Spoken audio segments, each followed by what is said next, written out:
Primera de Corintios, capítulo 1.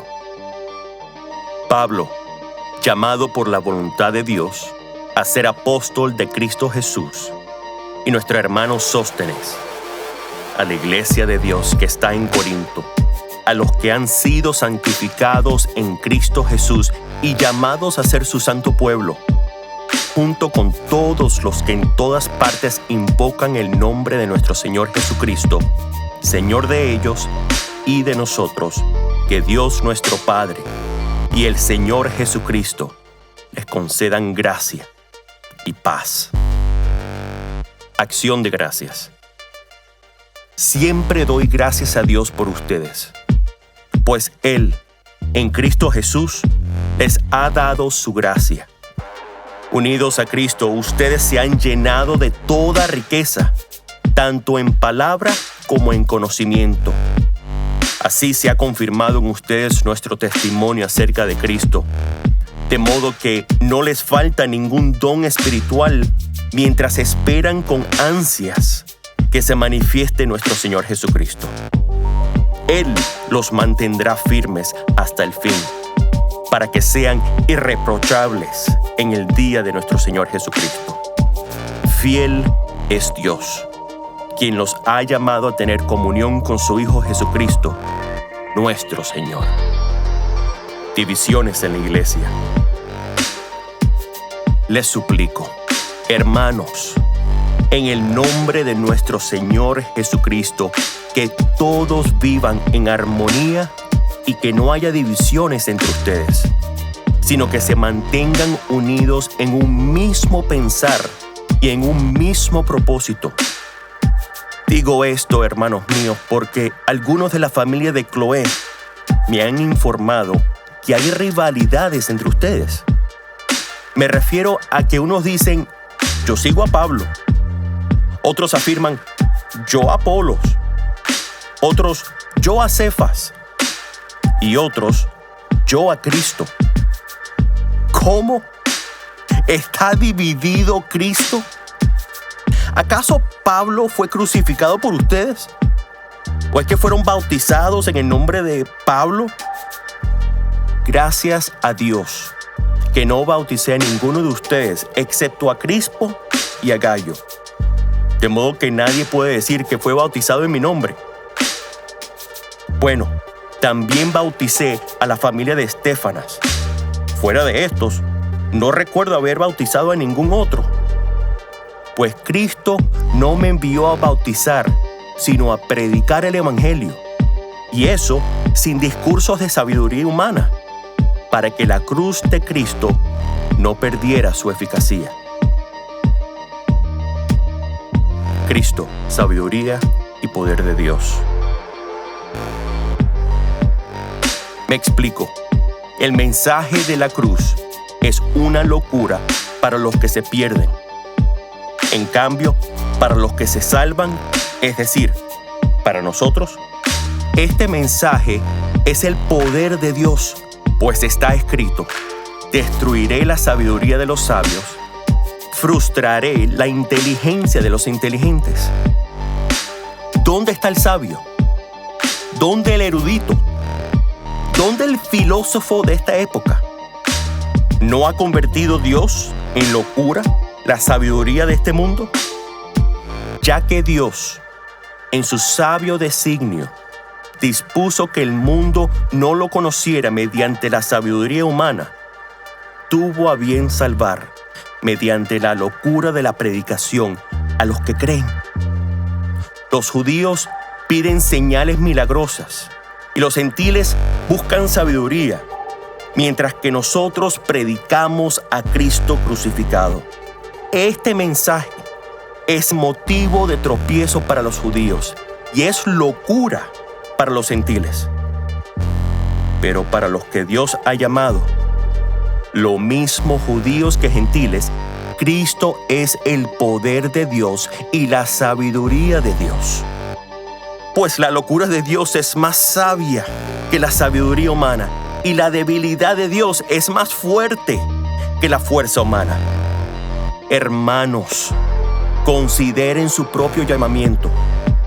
No muchos de ustedes son sabios. según criterios meramente humanos. Ni son muchos los poderosos, ni muchos los de noble cuna. Pero Dios escogió lo insensato del mundo para avergonzar a los sabios, y escogió lo débil del mundo para avergonzar a los poderosos. También escogió Dios lo más bajo y despreciado, y lo que no es nada, para anular lo que es, a fin de que en su presencia nadie pueda jactarse. Pero gracias a Él, ustedes están unidos a Cristo Jesús, a quien Dios ha hecho nuestra sabiduría, es decir, nuestra justificación, santificación y redención, para que, como está escrito, si alguien ha de gloriarse, que se gloríe en el Señor.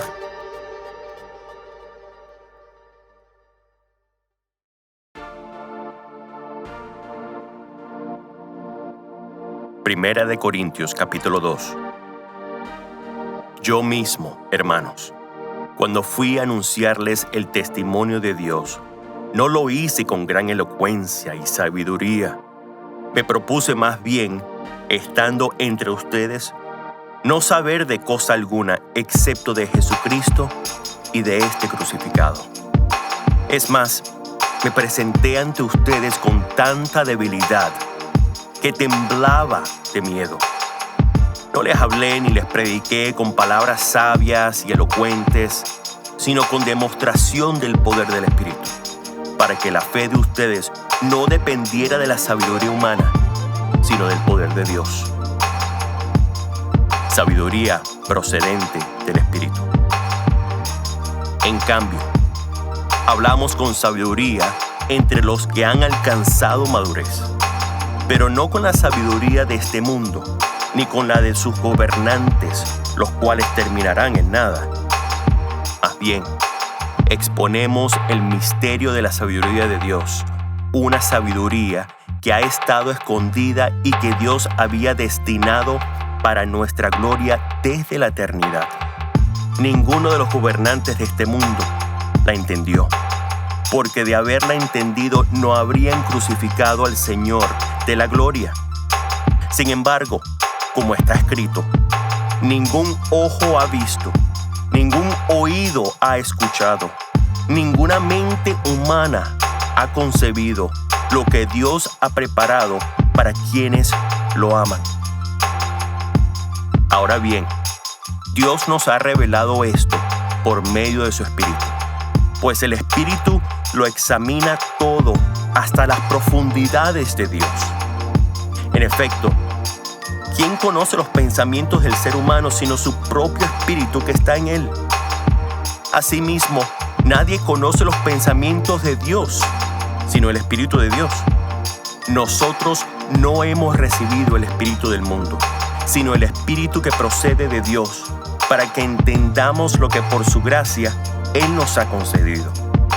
Esto es precisamente de lo que hablamos, no con las palabras que enseña la sabiduría humana, sino con las que enseña el Espíritu, de modo que expresamos verdades espirituales en términos espirituales.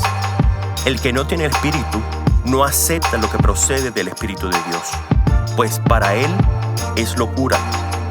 No puede entenderlo, porque hay que discernirlo espiritualmente. En cambio, el que es espiritual lo juzga todo, aunque él mismo no está sujeto al juicio de nadie. Porque ¿quién ha conocido la mente del Señor para que pueda instruirlo? Nosotros, por nuestra parte, tenemos la mente de Cristo.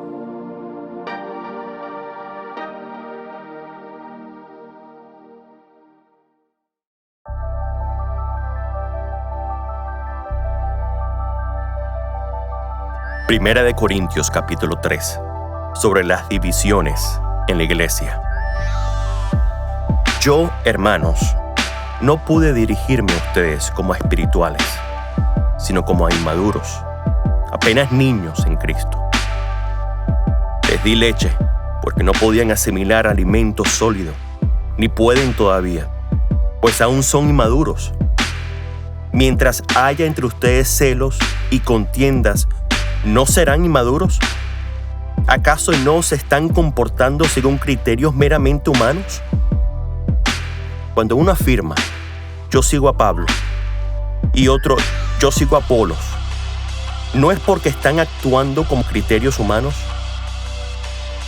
Después de todo, ¿qué es Apolos? ¿Y qué es Pablo? Nada más que servidores por medio de los cuales ustedes llegaron a creer, según lo que el Señor le asignó a cada uno. Yo sembré, Apolos regó, pero Dios ha dado el crecimiento. Así que no cuenta ni el que siembra ni el que riega, sino solo Dios, quien es el que hace crecer. El que siembra y el que riega están al mismo nivel, aunque cada uno será recompensado según su propio trabajo. En efecto, nosotros somos colaboradores al servicio de Dios, y ustedes son el campo de cultivo de Dios, son el edificio de Dios. Según la gracia que Dios me ha dado, yo, como maestro constructor, eché los cimientos y otro construye sobre ellos. Pero cada uno tenga cuidado de cómo construye, porque nadie puede poner un fundamento diferente del que ya está puesto, que es Jesucristo. Si alguien construye sobre este fundamento, ya sea con oro, plata y piedras preciosas o con madera, heno y paja, su obra se mostrará tal cual es, pues el día del juicio la dejará al descubierto. El fuego la dará a conocer y pondrá a prueba la calidad del trabajo de cada uno. Si lo que alguien ha construido permanece, recibirá su recompensa. Pero si su obra es consumida por las llamas, él sufrirá pérdida. Será salvo, pero como quien pasa por el fuego. ¿No saben que ustedes son templo de Dios y que el Espíritu de Dios habita en ustedes? Si alguno destruye el templo de Dios, él mismo será destruido por Dios, porque el templo de Dios es sagrado, y ustedes son ese templo. Que nadie se engañe. Si alguno de ustedes se cree sabio según las normas de esta época, hágase ignorante para así llegar a ser sabio. Porque a los ojos de Dios, la sabiduría de este mundo es locura. Como está escrito, Él trapa a los sabios en su propia astucia. Y también dice, el Señor conoce los pensamientos de los sabios y sabe que son absurdos. Por lo tanto, que nadie base su orgullo en el hombre. Al fin y al cabo, todo es de ustedes, ya sea Pablo, o Apolos, o Cefas, o el universo, o la vida, o la muerte, o lo presente, o lo porvenir, todo es de ustedes, y ustedes son de Cristo, y Cristo es de Dios.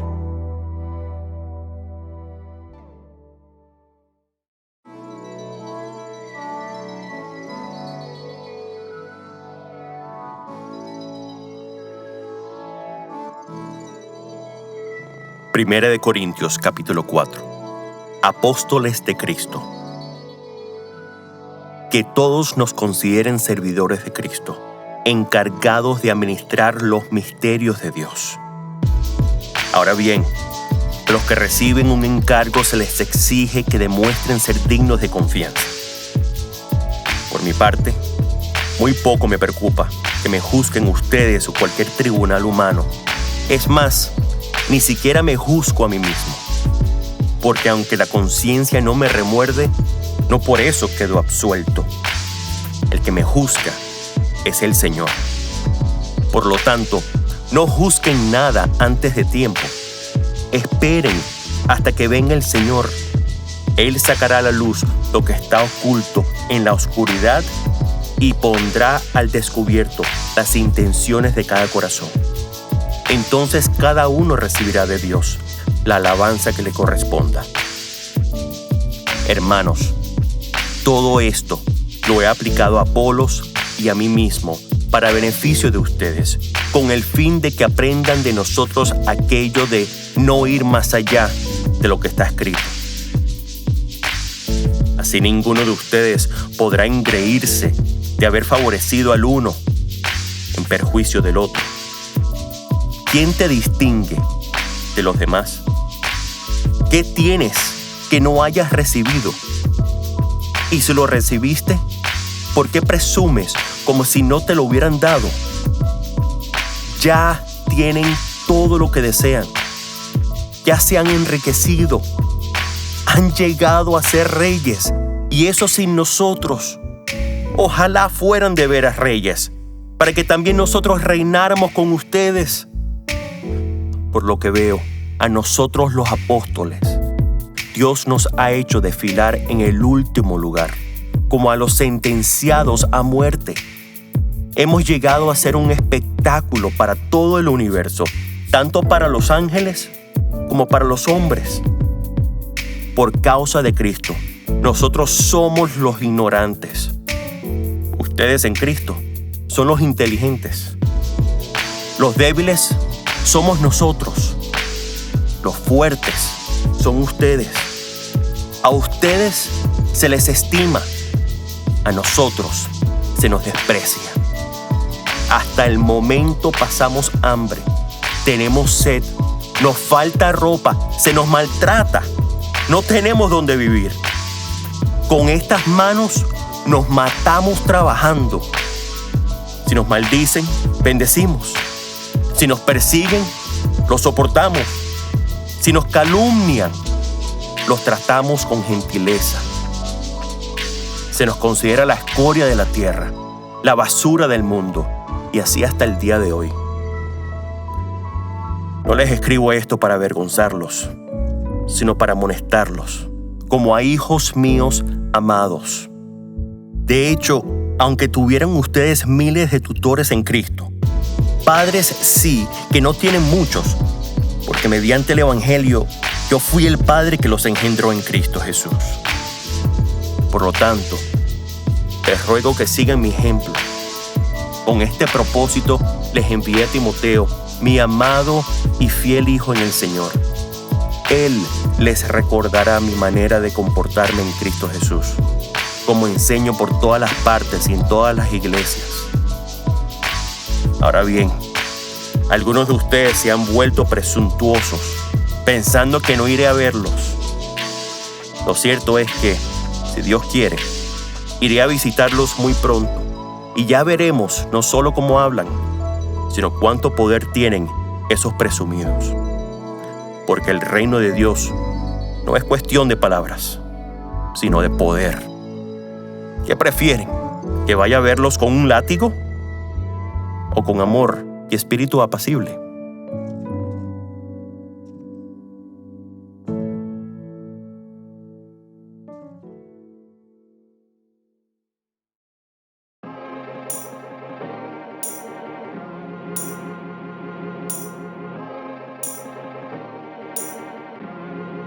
Primera de Corintios capítulo 5. Expulsen al hermano inmoral. Es ya del dominio público que hay entre ustedes un caso de inmoralidad sexual que ni siquiera entre los paganos se tolera, a saber, que uno de ustedes tiene por mujer a la esposa de su padre, y de esto se sienten orgullosos. ¿No debieran más bien haber lamentado lo sucedido y expulsado de entre ustedes al que hizo tal cosa? Yo por mi parte, aunque no estoy físicamente entre ustedes, sí estoy presente en espíritu, y ya he juzgado como si estuviera presente al que cometió este pecado. Cuando se reúnan en el nombre de nuestro Señor Jesús, y con su poder yo los acompañe en espíritu, entreguen a este hombre a Satanás, para destrucción de su naturaleza pecaminosa, a fin de que su espíritu sea salvo en el día del Señor. Hacen mal en jactarse. ¿No se dan cuenta de que un poco de levadura hace fermentar toda la masa? Desháganse de la vieja levadura para que sea masa nueva, panes sin levadura, como lo son en realidad. Porque Cristo, nuestro Cordero Pascual, ya ha sido sacrificado. Así que celebremos nuestra Pascua no con la vieja levadura, que es la malicia y la perversidad, sino con pan sin levadura, que es la sinceridad y la verdad. Por carta, ya les he dicho que no se relacionen con personas inmorales.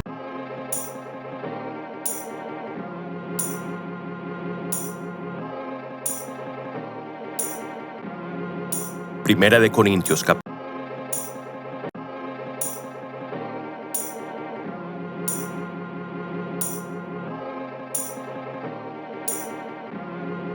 Primera de Corintios capítulo 5. Expulsen al hermano inmoral.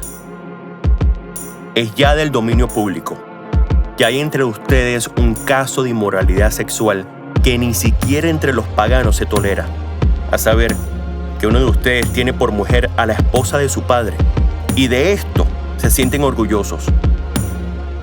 ¿No debieran más bien haber lamentado lo sucedido y expulsado de entre ustedes al que hizo tal cosa?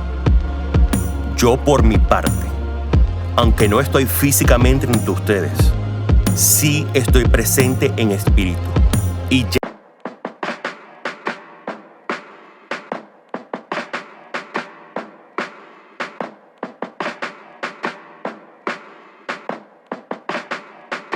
Primera de Corintios capítulo 6.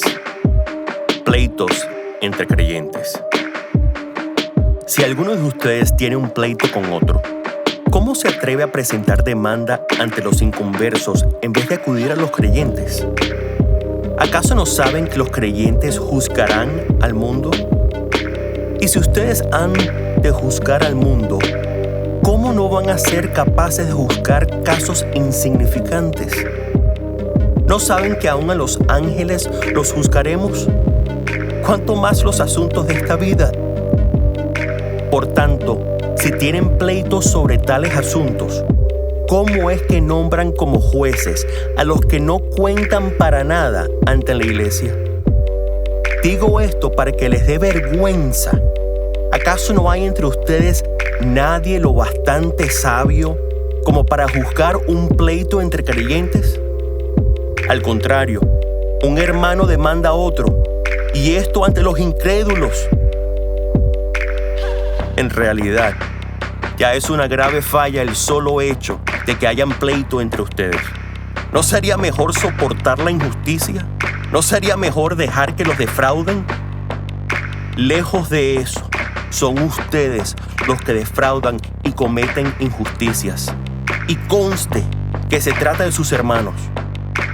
¿No saben que los malvados no heredarán el reino de Dios? No se dejen engañar. Ni los fornicarios, ni los idólatras, ni los adúlteros, ni los sodomitas, ni los pervertidos sexuales, ni los ladrones, ni los ávaros, ni los borrachos, ni los calumniadores, ni los estafadores heredarán el reino de Dios. Y eso eran algunos de ustedes. Pero ya han sido lavados, ya han sido santificados, ya han sido justificados en el nombre del Señor Jesucristo y por el Espíritu de nuestro Dios. La inmoralidad sexual. Todo me está permitido, pero no todo es para mi bien. Todo me está permitido, pero no dejaré que nada me domine. Los alimentos son para el estómago y el estómago para los alimentos. Así es, y Dios los destruirá a ambos. Pero el cuerpo no es para la inmoralidad sexual, sino para el Señor, y el Señor para el cuerpo. Con su poder Dios resucitó al Señor y nos resucitará también a nosotros. ¿No saben que sus cuerpos son miembros de Cristo mismo? ¿Tomaré acaso los miembros de Cristo para unirlos con una prostituta? ¡Jamás! ¿No saben que el que se une a una prostituta se hace un solo cuerpo con ella? Pues la Escritura dice, los dos llegarán a ser un solo cuerpo. pero el que se une al Señor se hace uno con Él en espíritu. Huyan de la inmoralidad sexual. Todos los demás pecados que una persona comete quedan fuera de su cuerpo, pero el que comete inmoralidades sexuales peca contra su propio cuerpo. ¿Acaso no saben que su cuerpo es templo del Espíritu Santo, quien está en ustedes y al que han recibido de parte de Dios? Ustedes no son sus propios dueños. Fueron comprados por un precio. Por tanto, honren con su cuerpo a Dios.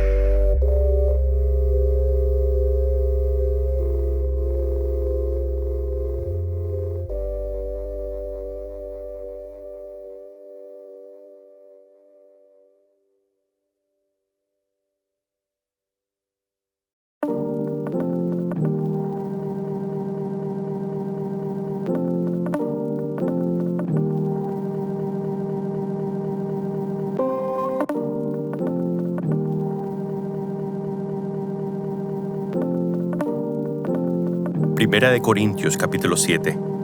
Consejos matrimoniales.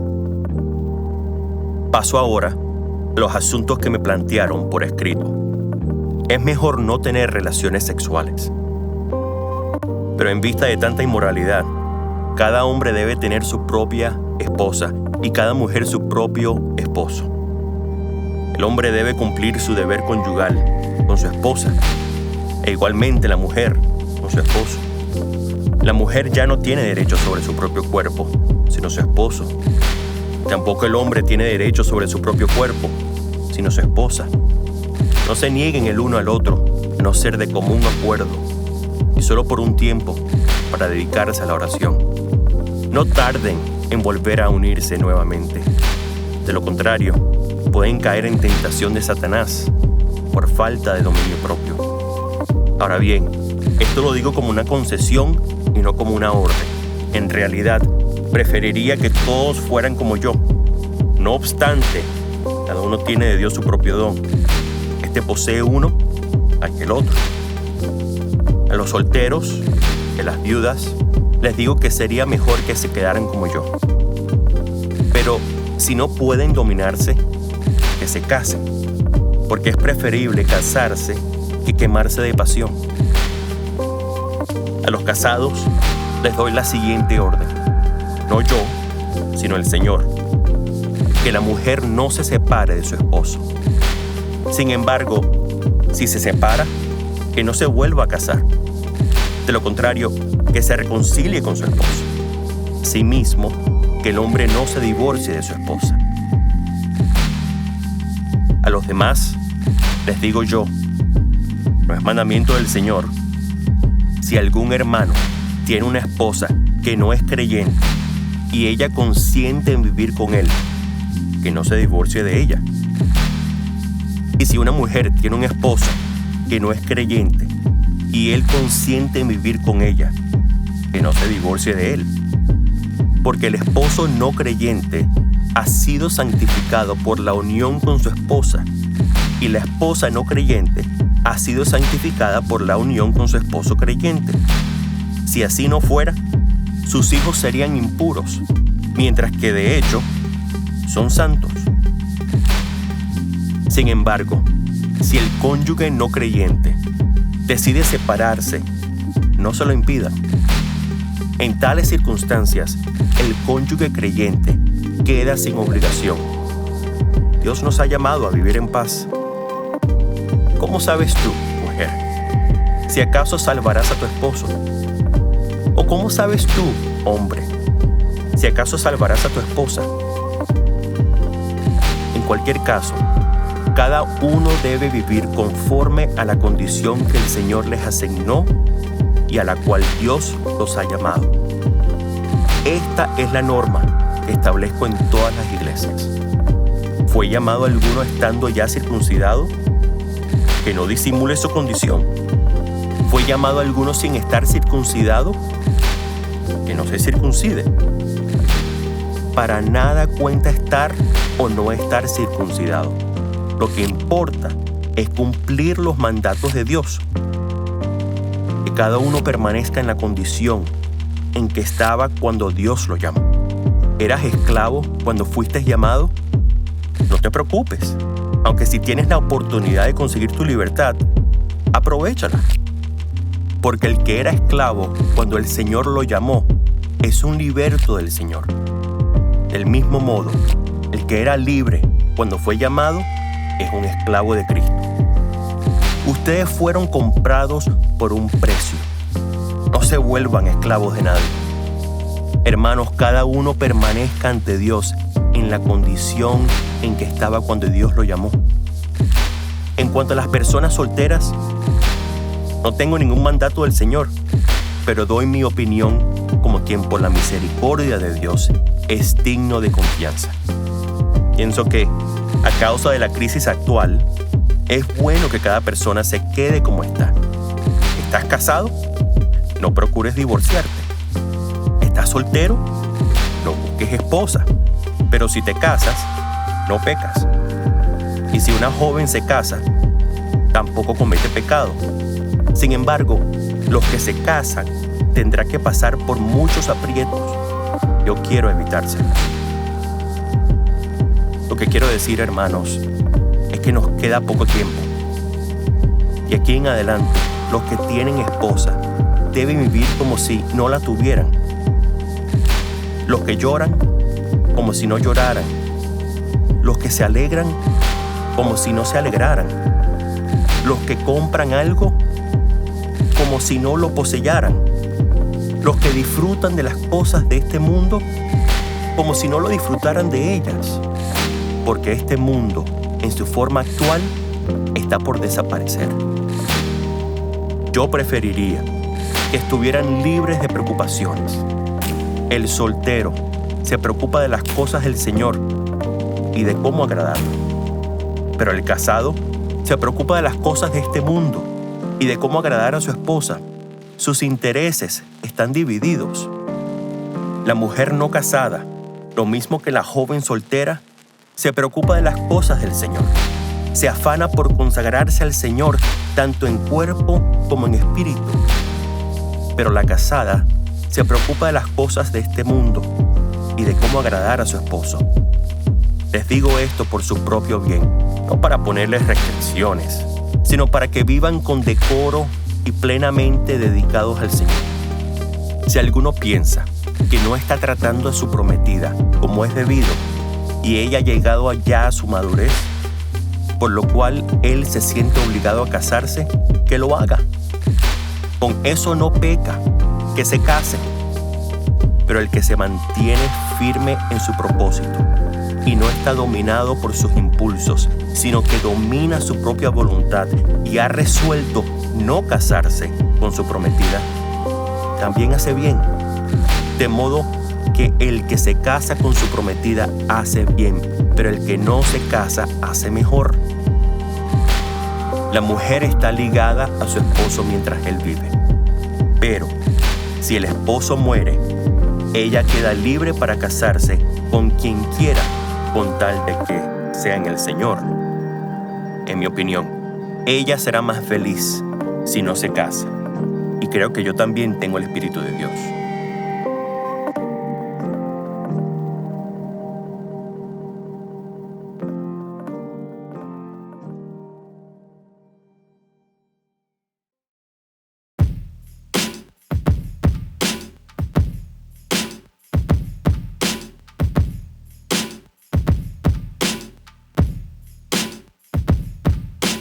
Primera de Corintios capítulo 8.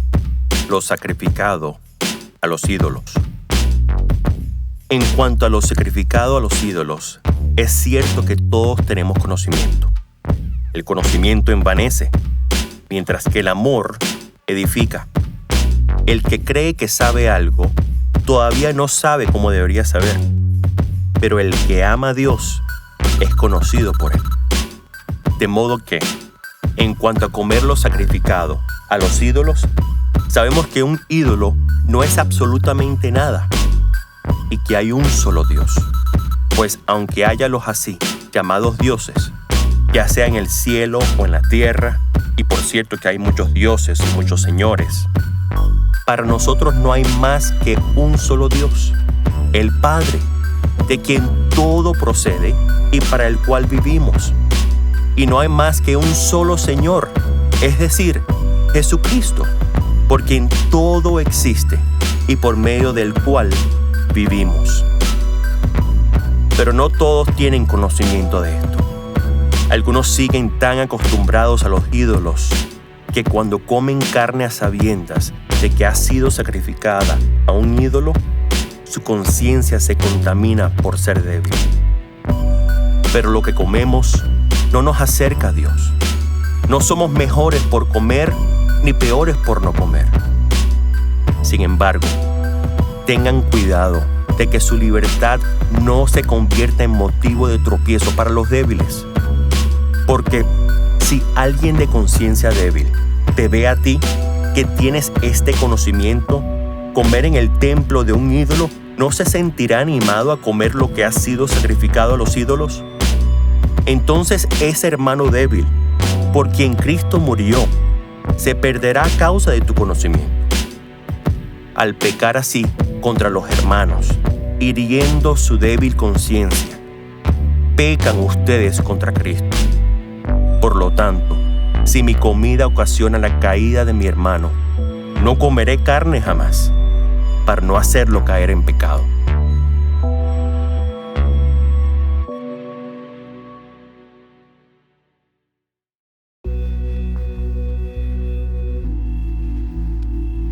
Primera de Corintios capítulo 9. Los derechos de un apóstol. No soy libre, no soy apóstol, no he visto a Jesús nuestro Señor. ¿No son ustedes el fruto de mi trabajo en el Señor? Aunque otros no me reconozcan como apóstol, para ustedes sí lo soy, porque ustedes mismos son el sello de mi apostolado en el Señor. Esta es mi defensa contra los que me critican. ¿Acaso no tenemos derecho a comer y a beber? ¿No tenemos derecho a viajar acompañados por una esposa creyente, como hacen los demás apóstoles y Cefas y los hermanos del Señor? ¿O es que solo Bernabé y yo estamos obligados a ganarnos la vida con otros trabajos? ¿Qué soldado presta servicio militar pagándose sus propios gastos? ¿Qué agricultor planta un viñedo y no come sus uvas?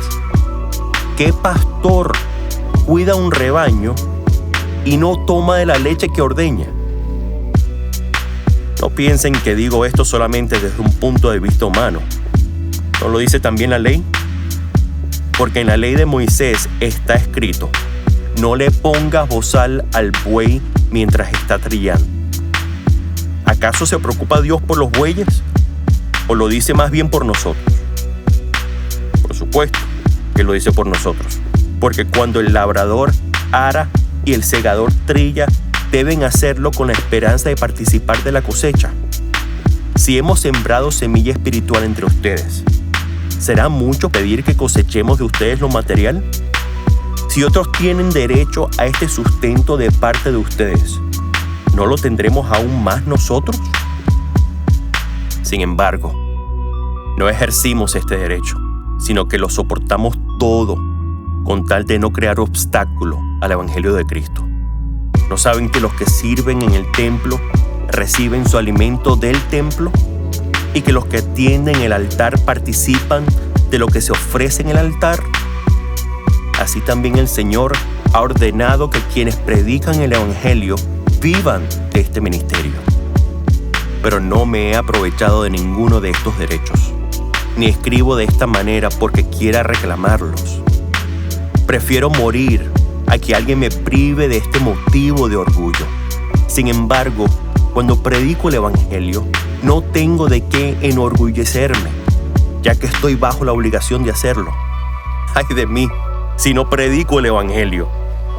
En efecto, si lo hiciera por mi propia voluntad, tendría recompensa. Pero si lo hago por obligación, no hago más que cumplir la tarea que se me ha encomendado. ¿Cuál es entonces mi recompensa? Pues que al predicar el Evangelio pueda presentarlo gratuitamente sin hacer valer mi derecho. Aunque soy libre respecto a todos, de todos me he hecho esclavo para ganar a tantos como sea posible. Entre los judíos me volví judío, a fin de ganarlos a ellos. Entre los que viven bajo la ley, me volví como los que están sometidos a ella, aunque yo mismo no vivo bajo la ley, a fin de ganar a estos. Entre los que no tienen la ley, me volví como los que están sin ley, aunque no estoy libre de la ley de Dios, sino comprometido con la ley de Cristo, a fin de ganar a los que están sin ley. Entre los débiles, me hice débil, a fin de ganar a los débiles. Me hice todo para todos, a fin de salvar a algunos por todos los medios posibles. Todo esto lo hago por causa del Evangelio, para participar de sus frutos. ¿No saben que en una carrera todos los corredores compiten, pero solo uno obtiene el premio? Corran, pues, de tal modo que lo obtengan. Todos los deportistas se entrenan con mucha disciplina. Ellos lo hacen para obtener un premio que se echa a perder. Nosotros, en cambio, por uno que dura para siempre. Así que yo no corro como quien no tiene meta, no lucho como quien da golpes al aire. Más bien, golpeo mi cuerpo y lo domino, no sea que, después de haber predicado a otros, yo mismo quede descalificado.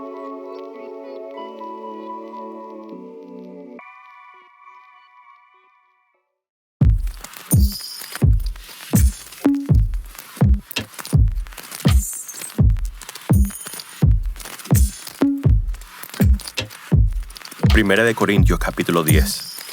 Advertencias pasadas en la historia de Israel. No quiero que desconozcan, hermanos, que nuestros antepasados estuvieron todos bajo la nube y que todos atravesaron el mar. Todos ellos fueron bautizados en la nube y en el mar para unirse a Moisés. Todos también comieron el mismo alimento espiritual y tomaron la misma bebida espiritual, pues bebían de la roca espiritual que los acompañaba, y la roca era Cristo. Sin embargo, la mayoría de ellos no agradaron a Dios, y sus cuerpos quedaron tendidos en el desierto. Todo eso sucedió para servirnos de ejemplo, a fin de que no nos apasionemos por lo malo, como lo hicieron ellos. No sean idólatras, como lo fueron algunos de ellos. Según está escrito, se sentó el pueblo a comer y a beber, y se entregó al desenfreno. No cometamos inmoralidad sexual, como algunos lo hicieron, por lo que en un solo día perecieron 23,000. Tampoco pongamos a prueba al Señor, como lo hicieron algunos y murieron víctimas de las serpientes. Ni murmuren contra Dios, como lo hicieron algunos y sucumbieron a manos del ángel destructor. Todo eso les sucedió para servir de ejemplo y quedó escrito para advertencia nuestra, pues a nosotros nos ha llegado el fin de los tiempos. Por lo tanto, si alguien piensa que está firme, tenga cuidado de no caer. Ustedes no han sufrido ninguna tentación que no sea común al género humano, pero Dios es fiel y no permitirá que ustedes sean tentados más allá de lo que puedan aguantar. Más bien, cuando llegue la tentación, Él les dará también una salida, a fin de que puedan resistir. Las fiestas idólatras y la cena del Señor. Por tanto, mis queridos hermanos, huyan de la idolatría. Me dirijo a personas sensatas. Juzguen ustedes mismos lo que digo. Esa copa de bendición por la cual damos gracias, ¿no significa que entramos en comunión con la sangre de Cristo? Ese pan que partimos, ¿no significa que entramos en comunión con el cuerpo de Cristo? Hay un solo pan del cual todos participamos. Por eso, aunque somos muchos, formamos un solo cuerpo. Consideren al pueblo de Israel como tal. ¿no entran en comunión con el altar los que comen de lo sacrificado? ¿Qué quiero decir con esta comparación? ¿Que el sacrificio que los gentiles ofrecen a los ídolos sea algo o que el ídolo mismo sea algo? No, sino que cuando ellos ofrecen sacrificios, lo hacen para los demonios, no para Dios. Y no quiero que ustedes entren en comunión con los demonios. No pueden beber de la copa del Señor y también de la copa de los demonios. No pueden participar de la mesa del Señor y también de la mesa de los demonios. ¿O vamos a provocar a celos al Señor? ¿Somos acaso más fuertes que Él? La libertad del creyente. Todo está permitido, pero no todo es provechoso. Todo está permitido, pero no todo es constructivo. Que nadie busque sus propios intereses, sino los del prójimo. Coman de todo lo que se vende en la carnicería, sin preguntar nada por motivos de conciencia, porque del Señor es la tierra y todo cuanto hay en ella. Si algún incrédulo los invita a comer y ustedes aceptan la invitación, coman de todo lo que les sirvan sin preguntar nada por motivos de conciencia.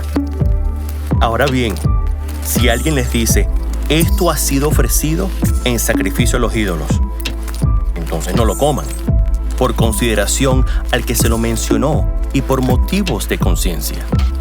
Me refiero a la conciencia del otro, no a la de ustedes, porque ¿se ha de juzgar mi libertad de acuerdo con la conciencia ajena? Si con gratitud participo de la comida, ¿me van a condenar por comer algo por lo cual doy gracias a Dios? En conclusión, ya sea que coman o beban o hagan cualquier otra cosa, háganlo todo para la gloria de Dios. No hagan tropezar a nadie, ni a judíos, ni a gentiles, ni a la iglesia de Dios. Hagan como yo, que procuro agradar a todos en todo. No busco mis propios intereses, sino los de los demás, para que sean salvos.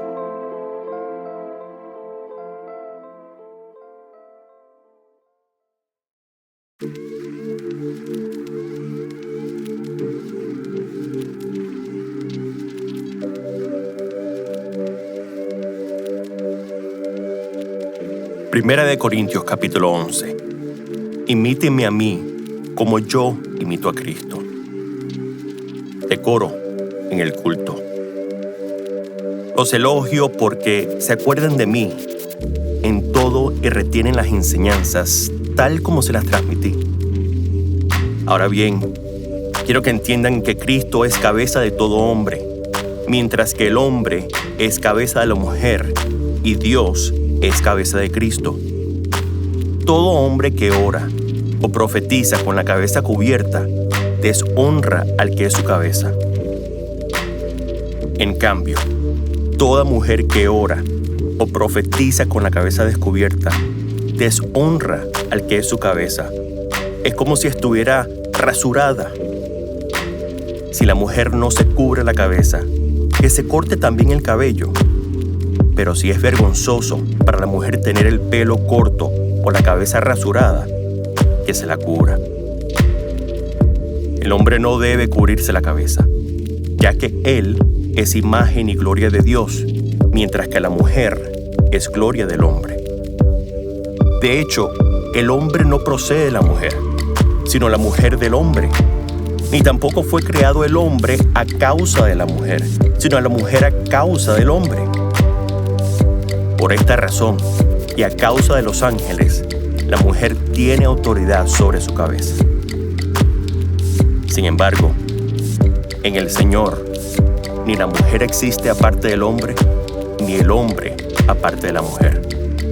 Porque así como la mujer procede del hombre, también el hombre nace de la mujer, pero todo proviene de Dios.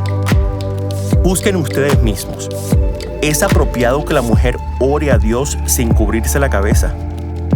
¿No les enseña el mismo orden natural de las cosas que es una vergüenza para el hombre dejarse crecer el cabello mientras que es una gloria para la mujer llevar cabello largo? Es que a ella se le ha dado su cabellera como velo.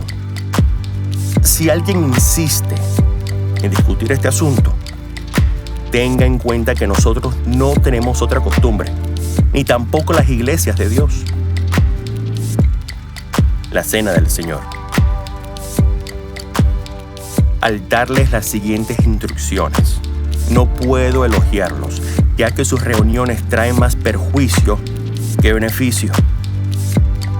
En primer lugar, oigo decir que cuando se reúnen como iglesia hay divisiones entre ustedes, y hasta cierto punto lo creo. Sin duda, tiene que haber grupos sectarios entre ustedes para que se demuestre quiénes cuentan con la aprobación de Dios. De hecho, cuando se reúnen, ya no es para comer la cena del Señor, porque cada uno se adelanta a comer su propia cena, de manera que unos se quedan con hambre, mientras otros se emborrachan. ¿Acaso no tienen casas donde comer y beber? ¿O es que menosprecian a la iglesia de Dios y quieren avergonzar a los que no tienen nada? ¿Qué les diré? ¿Voy a elogiarlos por esto? ¡Claro que no! Yo recibí del Señor lo mismo que les transmití a ustedes. Que el Señor Jesús, la noche en que fue traicionado, tomó pan y después de dar gracias, lo partió y dijo: este pan es mi cuerpo, que por ustedes entrego. Hagan esto en memoria de mí. De la misma manera, después de cenar, tomó la copa y dijo: esta copa es el nuevo pacto en mi sangre. Hagan esto cada vez que beban de ella en memoria de mí. Porque cada vez que comen este pan y beben de esta copa, proclaman la muerte del Señor hasta que Él venga. Por lo tanto, cualquiera que coma el pan o beba de la copa del Señor de manera indigna será culpable de pecar contra el cuerpo y la sangre del Señor. Así que cada uno debe examinarse a sí mismo antes de comer el pan y beber de la copa. Porque el que come y bebe sin discernir el cuerpo, come y bebe su propia condena.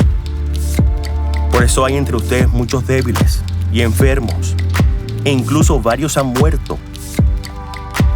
Si nos examináramos a nosotros mismos, no se nos juzgaría. Pero si nos juzga el Señor, nos disciplina para que no seamos condenados con el mundo.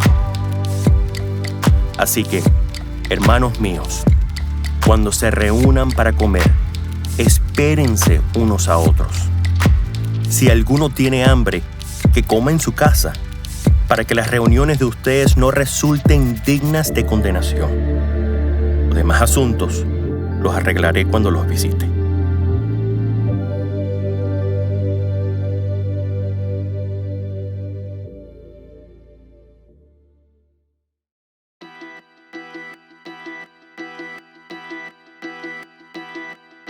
Primera de Corintios capítulo 12.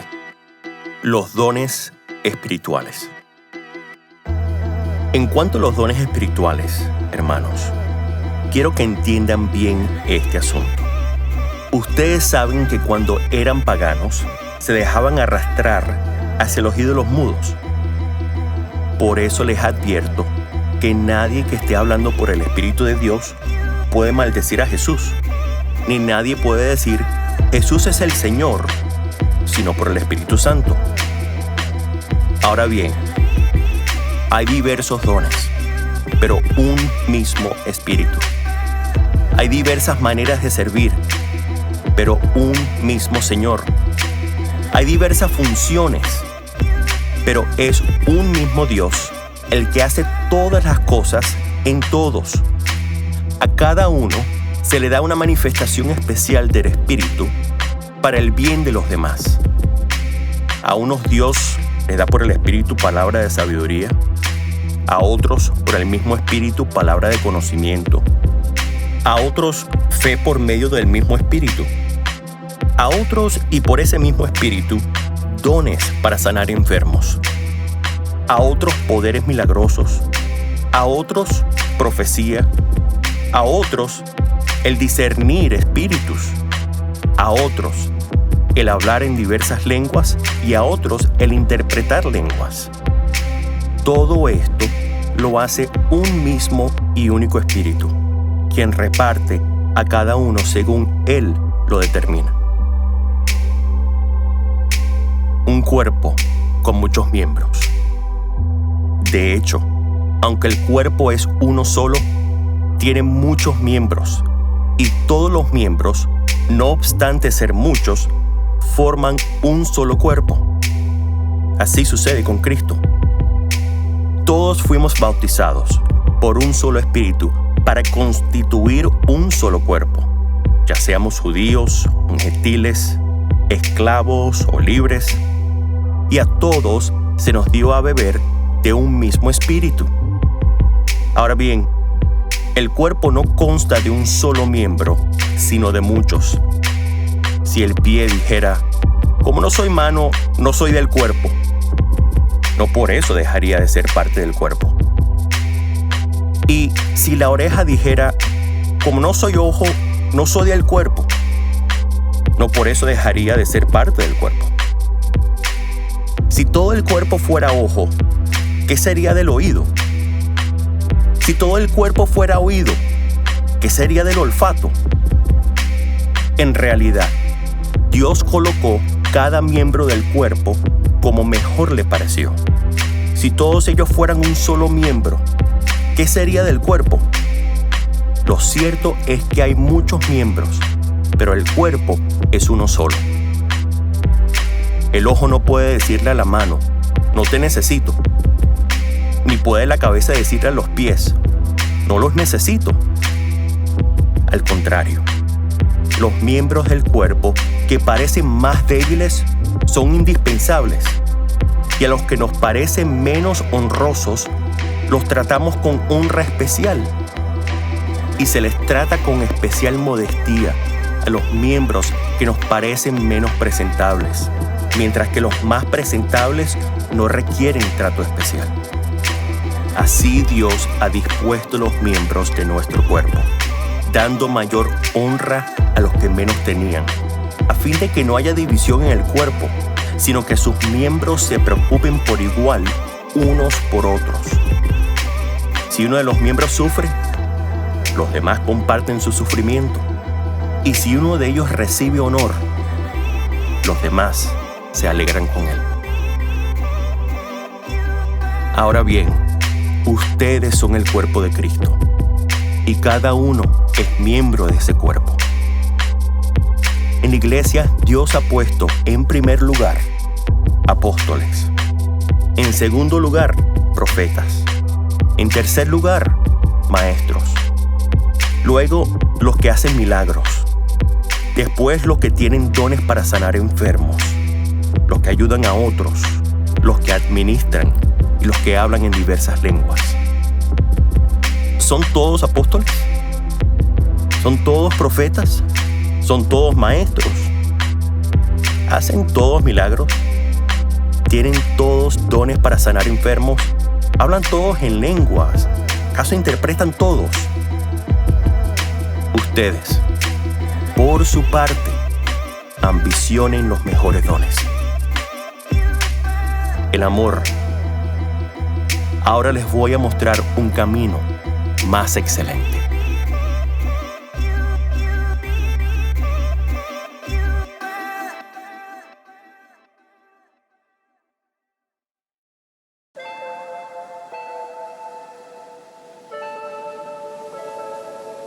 Primera de Corintios capítulo 13. Si hablo en lenguas humanas y angelicales, pero no tengo amor, no soy más que un metal que resuena o un platillo que hace ruido. Si tengo el don de profecía y entiendo todos los misterios y poseo todo conocimiento, y si tengo una fe que logra trasladar montañas, pero me falta el amor, no soy nada. Si reparto entre los pobres todo lo que poseo, y si entrego mi cuerpo para que lo consuman las llamas, pero no tengo amor, nada gano con eso.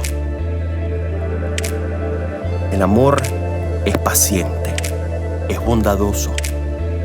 El amor no es envidioso, ni jactancioso, ni orgulloso. No se comporta con rudeza, no es egoísta, no se enoja fácilmente, no guarda rencor. El amor no se deleita en la maldad, sino que se regocija con la verdad.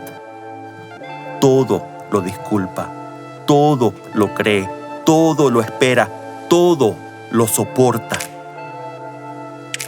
El amor jamás se extingue, mientras que el don de profecía cesará, el de lenguas será silenciado y el de conocimiento desaparecerá.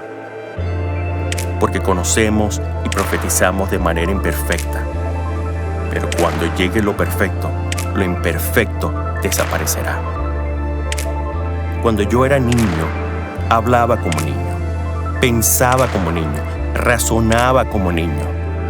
Cuando llegué a ser adulto, dejé atrás las cosas de niño. Ahora vemos de manera indirecta y velada, como en un espejo, pero entonces veremos cara a cara. Ahora conozco de manera imperfecta, pero entonces conoceré tal y como soy conocido. Ahora pues, permanecen estas tres virtudes: la fe, la esperanza y el amor. Pero la más excelente de ellas es el amor.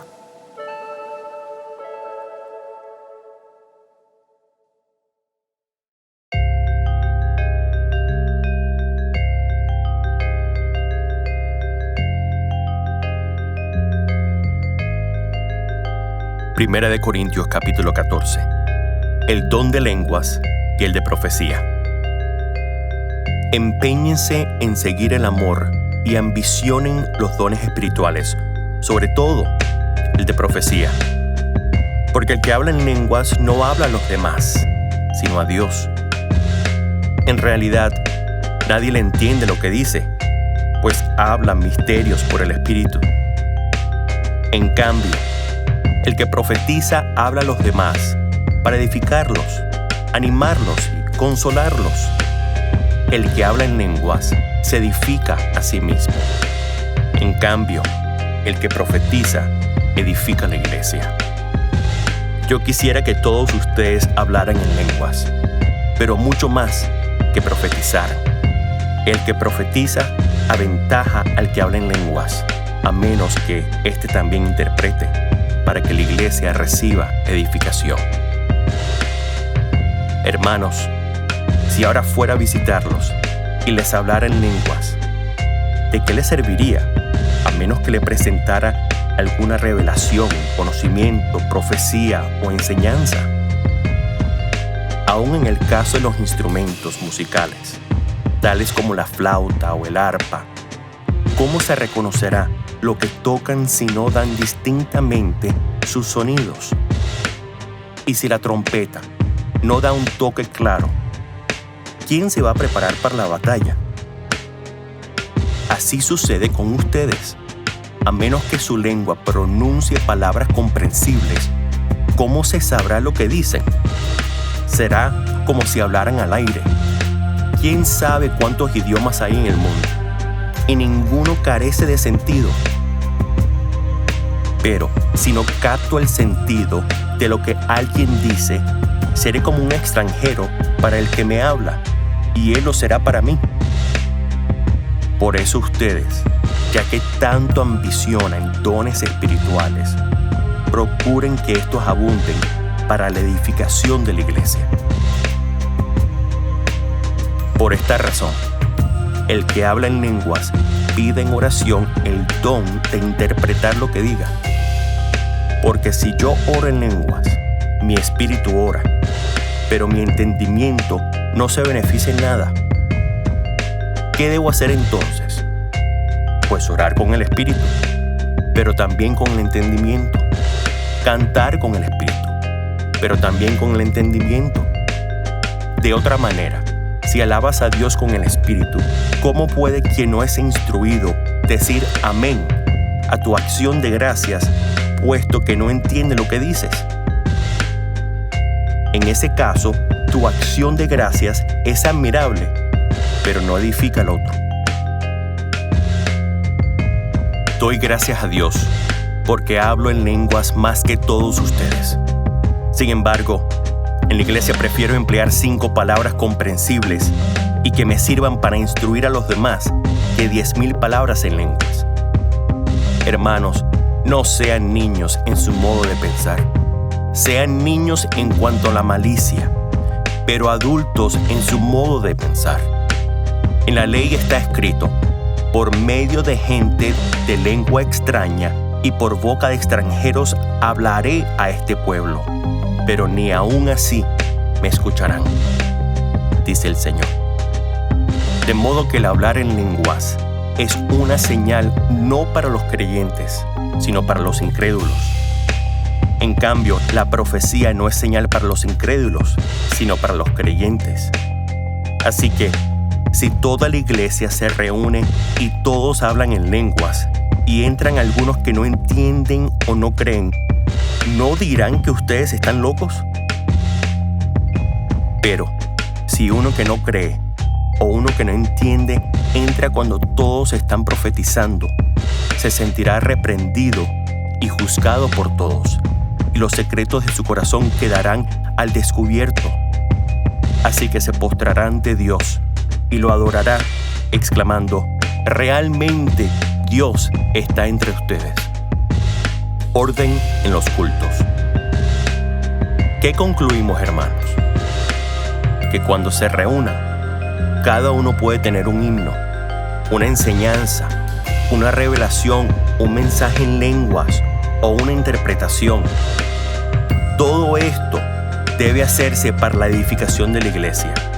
Si se habla en lenguas, que hablen 2 o cuando muchos 3, cada uno por turno, y que alguien interprete. Si no hay intérprete, que guarden silencio en la iglesia y cada uno hable para sí mismo y para Dios. En cuanto a los profetas, que hablen 2 o 3 y que los demás examinen con cuidado lo dicho. Si alguien que está sentado recibe una revelación, el que esté hablando ceda la palabra. Así todos pueden profetizar por turno para que todos reciban instrucción y aliento. El don de profecía está bajo el control de los profetas, porque Dios no es un Dios de desorden, sino de paz. Como es costumbre en las congregaciones de los creyentes, guarden las mujeres silencio en la iglesia, pues no les está permitido hablar. Que estén sumisas, como la establece la ley. Si quieren saber algo, que se lo pregunten en casa a sus esposos, porque no está bien visto que una mujer hable en la iglesia. ¿Acaso la palabra de Dios procedió de ustedes? ¿O son ustedes los únicos que la han recibido?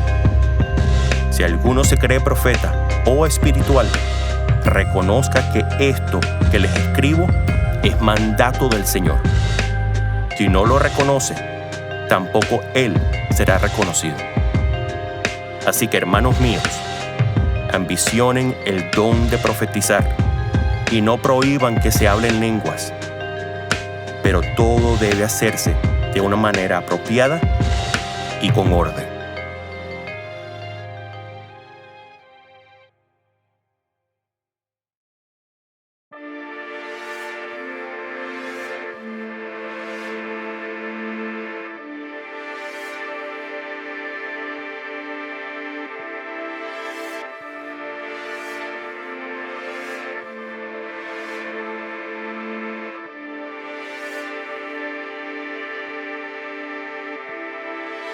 Primera de Corintios capítulo 15. La resurrección de Cristo. Ahora, hermanos, quiero recordarles el evangelio que les prediqué, el mismo que recibieron y en el cual se mantienen firmes. Mediante este evangelio son salvos si se aferran a la palabra que les prediqué. De otro modo, habrán creído en vano. Porque ante todo, les transmití a ustedes lo que yo mismo recibí, que Cristo murió por nuestros pecados según las Escrituras, que fue sepultado, que resucitó al tercer día según las Escrituras, y que se apareció a Cefas y luego a los 12. Después se apareció a más de 500 hermanos a la vez, la mayoría de los cuales vive todavía, aunque algunos han muerto. Luego se apareció a Jacobo, más tarde a todos los apóstoles y, por último, como un nacido fuera de tiempo, se me apareció también a mí. Admito que yo soy el más insignificante de los apóstoles y que ni siquiera merezco ser llamado apóstol, porque perseguí a la iglesia de Dios. Pero por la gracia de Dios, soy lo que soy, y la gracia que Él me concedió no fue infructuosa. Al contrario, he trabajado con más tesón que todos ellos, aunque no yo, sino la gracia de Dios que está conmigo. En fin, ya sea que se trate de mí o de ellos, esto es lo que predicamos. Y esto es lo que ustedes han creído: la resurrección de los muertos. Ahora bien, si se predica que Cristo ha sido levantado de entre los muertos, ¿cómo dicen algunos de ustedes que no hay resurrección? Si no hay resurrección, entonces ni siquiera Cristo ha resucitado. Y si Cristo no ha resucitado, nuestra predicación no sirve para nada, como tampoco la fe de ustedes. Aún más, resultaríamos falsos testigos de Dios por haber testificado que Dios resucitó a Cristo, lo cual no habría sucedido si en verdad los muertos no resucitan. Porque si los muertos no resucitan, tampoco Cristo ha resucitado. Y si Cristo no ha resucitado, la fe de ustedes es ilusoria y todavía están en sus pecados. En este caso, también están perdidos los que murieron en Cristo. Si la esperanza que tenemos en Cristo fuera solo para esta vida, seríamos los más desdichados de todos los mortales. Lo cierto es que Cristo ha sido levantado de entre los muertos, como primicias de los que murieron. De hecho, ya que la muerte vino por medio de un hombre, también por medio de un hombre viene la resurrección de los muertos. Pues así como en Adán todos mueren, también en Cristo todos volverán a vivir, pero cada uno en su debido orden. Cristo, las primicias; después, cuando Él venga, los que les pertenecen. Entonces vendrá el fin, cuando Él entrega el reino a Dios el Padre, luego de destruir todo dominio, autoridad y poder. Porque es necesario que Cristo reine hasta poner a todos sus enemigos debajo de sus pies.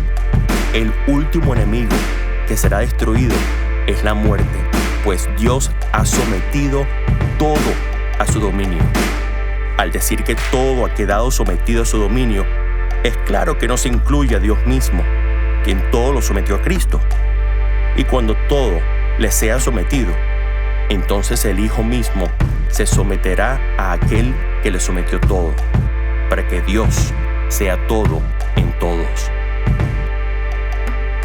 Si no hay resurrección, ¿qué sacan los que se bautizan por los muertos? Si en definitiva los muertos no resucitan, ¿por qué se bautizan por ellos? Y nosotros, ¿por qué nos exponemos al peligro a todas horas? Que cada día muero, hermanos, es tan cierto como el orgullo que siento por ustedes en Cristo Jesús nuestro Señor. ¿Qué he ganado si, solo por motivos humanos, en Éfeso luché contra las fieras? Si los muertos no resucitan, comamos y bebamos, que mañana moriremos. No se dejen engañar. Las malas compañías corrompen las buenas costumbres. Vuelvan a su sano juicio, como conviene, y dejen de pecar. En efecto, hay algunos de ustedes que no tienen conocimiento de Dios. Para vergüenza de ustedes lo digo. El cuerpo resucitado. Tal vez alguien pregunte, ¿cómo resucitarán los muertos? ¿Con qué clase de cuerpo vendrán? ¡Qué tontería! Lo que tú siembras no cobra vida a menos que muera. No plantas el cuerpo que luego ha de nacer, sino que siembras una simple semilla de trigo o de otro grano. Pero Dios te da el cuerpo que quiso darle, y a cada clase de semilla le da un cuerpo propio. No todos los cuerpos son iguales. Hay cuerpos humanos, también los hay de animales terrestres, de aves y de peces. Asimismo, hay cuerpos celestes y cuerpos terrestres. Pero el esplendor de los cuerpos celestes es uno, y el de los cuerpos terrestres es otro. Uno es el esplendor del sol, otro el de la luna y otro el de las estrellas. Cada estrella tiene su propio brillo. Así sucederá también con la resurrección de los muertos. Lo que se siembra en corrupción, resucita en incorrupción. Lo que se siembra en oprobio, resucita en gloria. Lo que se siembra en debilidad, resucita en poder. Se siembra un cuerpo natural, resucita un cuerpo espiritual. Si hay un cuerpo natural, también hay un cuerpo espiritual. Así está escrito: el primer hombre, Adán, se convirtió en un ser viviente. El último Adán, en el espíritu que da vida. No vino primero lo espiritual, sino lo natural, y después lo espiritual. El primer hombre era del polvo de la tierra, el segundo hombre del cielo. Como es aquel hombre terrenal, así son también los de la tierra. Y como es el celestial, así son también los del cielo. Y así como hemos llevado la imagen de aquel hombre terrenal, llevaremos también la imagen del celestial. Les declaro, hermanos, que el cuerpo mortal no puede heredar el reino de Dios, ni lo corruptible puede heredar lo incorruptible. Fíjense bien en el misterio que les voy a revelar. No todos moriremos, pero todos seremos transformados. En un instante, en un abrir y cerrar de ojos, al toque final de la trompeta. Pues sonará la trompeta, y los muertos resucitarán con un cuerpo incorruptible, y nosotros seremos transformados. Porque lo corruptible tiene que revestirse de lo incorruptible, y lo mortal de inmortalidad. Cuando lo corruptible se revista de lo incorruptible y lo mortal de inmortalidad, entonces se cumplirá lo que está escrito: la muerte ha sido devorada por la victoria. ¿Dónde está, oh muerte, tu victoria? ¿Dónde está, oh muerte, tu aguijón? El aguijón de la muerte es el pecado, y el poder del pecado es la ley. Pero gracias a Dios que nos da la victoria por medio de nuestro Señor Jesucristo. Por lo tanto, mis queridos hermanos, manténganse firmes e inconmovibles, progresando siempre en la obra del Señor, conscientes de que su trabajo en el Señor no es en vano.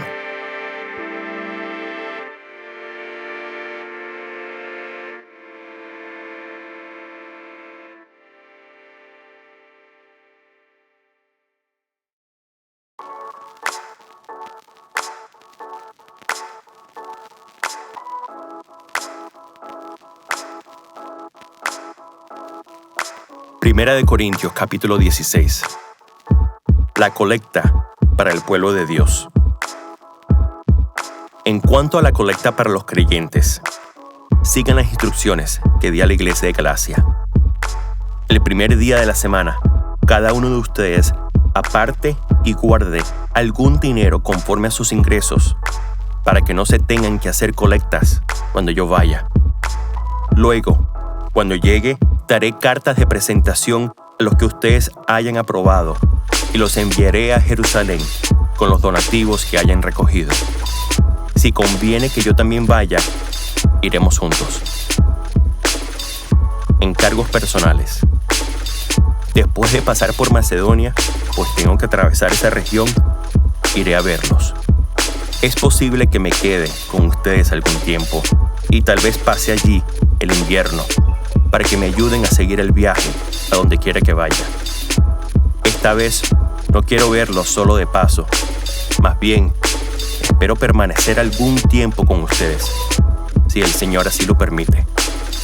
Pero me quedaré en Éfeso hasta Pentecostés, porque se me ha presentado una gran oportunidad para un trabajo eficaz, a pesar de que hay muchos en mi contra. Si llega Timoteo, procuren que se sienta cómodo entre ustedes, porque él trabaja como yo en la obra del Señor. Por tanto, que nadie lo menosprecie. Ayúdenos a seguir su viaje en paz, para que pueda volver a reunirse conmigo, pues estoy esperándolo junto con los hermanos. En cuanto a nuestro hermano Apolos, le rogué encarecidamente que en compañía de otros hermanos les hiciera una visita. No quiso de ninguna manera ir ahora, pero lo hará cuando se le presente la oportunidad. Manténganse alerta, permanezcan firmes en la fe, sean valientes y fuertes, hagan todo con amor. Bien saben que los de la familia de Estéfanas fueron los primeros convertidos de Acaya y que se han dedicado a servir a los creyentes. Les recomiendo, hermanos, que se pongan a disposición de aquellos y de todo el que colabore en este arduo trabajo.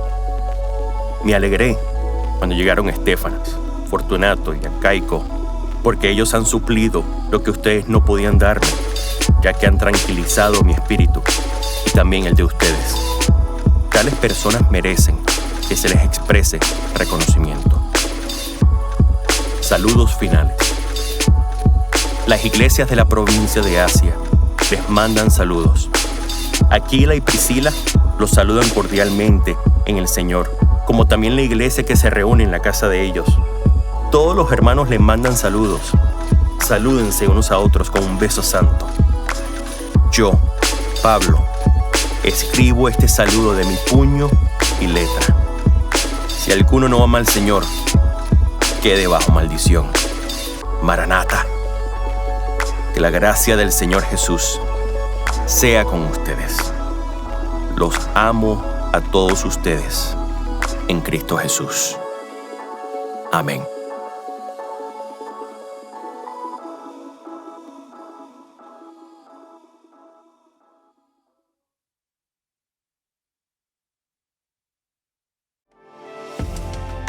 Gracias por escuchar la audiobiblia de Streetlights. Esperamos lo hayas disfrutado. Por favor, compártelo con otros.